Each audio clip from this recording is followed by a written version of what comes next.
Vous n'auriez jamais pensé en savoir autant sur les membres de la famille royale d'Angleterre. Peut-être, même, auriez-vous préféré ignorer quelques détails. Mais que voulez-vous? En rédigeant ses mémoires, intitulées Spare, le prince Harry a tenu à parler à cœur ouvert. Ainsi que le jeune papa raconte les naissances de ses deux enfants, Archie, 3 ans et Lilibet, 1 an, sans rien oublier des prouesses de sa chère et tendre épouse Meghan Markle. On savait que le prince Harry était relativement détendu le jour de la naissance de Lilibet, et qu'il avait carrément demandé à ce que la première chose que sa fille voit en ouvrant les yeux soit son visage à lui. Pour Archie, en revanche, le souverain était légèrement plus stressé. Meg était tellement calme, se souvient-il.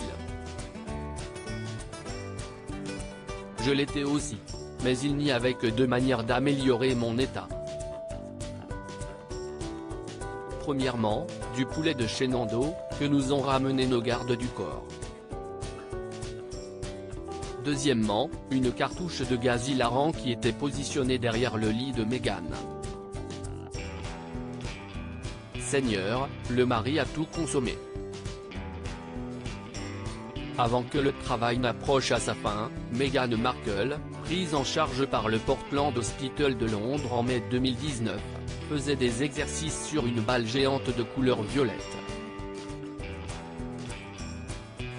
Son mari avait disposé, dans la pièce, des bougies électriques ainsi qu'une photographie de sa mère, Lady Diana, princesse des cœurs.